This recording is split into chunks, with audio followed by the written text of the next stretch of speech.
রেখেছো বাঙালি করে কিন্তু মানুষ করনি। এই তীব্র আত্মসমালোচনার মধ্যে দিয়ে সমাজের সামনে বাঙালির অস্তিত্বের সংকট তুলে ধরলেন নাট্যকার অম্বরীশ সরকার। রবিবার দক্ষিণ দিনাজপুর জেলা পরিষদের সহ সভাপতি অম্বরীশ সরকারের নাট্য সংস্থা ড্রামাডোল নতুন প্রযোজনা রেখেছো বাঙালি করে পরিবেশন করলো বালুরঘাটের নাট্য উৎকর্ষ কেন্দ্রের অন্তরঙ্গ মঞ্চে ব্ল্যাক বক্স থিয়েটারে। অনুষ্ঠানটি পশ্চিমবঙ্গ সরকারের উদ্যোগে আয়োজিত বাংলার নাট্য কার্বন উৎসবের অংশ ছিল। নাটকটি দর্শকদের সামনে তুলে ধরল বাঙালির ক্রমশ বিলুপ্ত প্রায় মানসিকতা ও পরিচয়ের সংকট। অম্বরীশ সরকারের মূল বক্তব্য ছিল বাঙালি যেন একটি ডাইনোসরে পরিণত হচ্ছে, সংস্কৃতি হারিয়ে যাচ্ছে, পরিচয় ঝাপসা হয়ে যাচ্ছে। তবে সংকটের মধ্যে থেকেও নতুন করে ফিরে আসার আহ্বান জানানো হয়।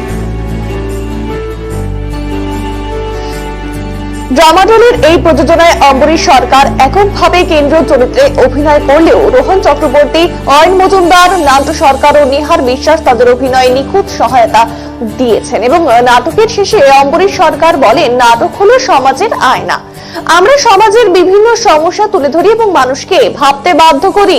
আর অনুষ্ঠানে উপস্থিত ছিলেন দক্ষিণ দিনাজপুরের জেলা শাসক সহ অন্যান্য বিশিষ্ট ব্যক্তিত্বরা। নাটক শেষে দর্শকদের মঞ্চে বিষয়টি নিয়ে চর্চার ঢেউ ওঠে। ড্রামাডোলের এই অভিনব পরিবেশনা নাট্যপ্রেমীদের মধ্যে গভীর ছাপ ফেলে গেল।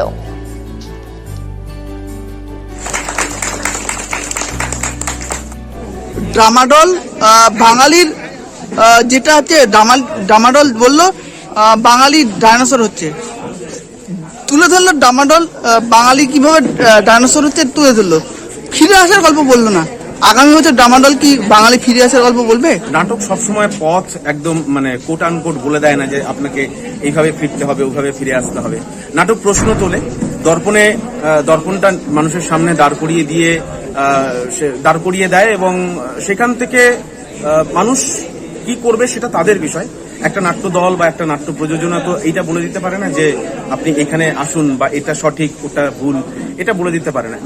নাটকের যেটা ভাষায় যেটা মনে হয় সেই মতো করে এক্সপ্রেস করার চেষ্টা করা হয়েছে। বাদবাকিটা মানুষ যেভাবে করে বিচার করবেন সেভাবে করে। আপনি অনেক থিয়েটার করেছেন রেগুলারলি, তারপরে একটা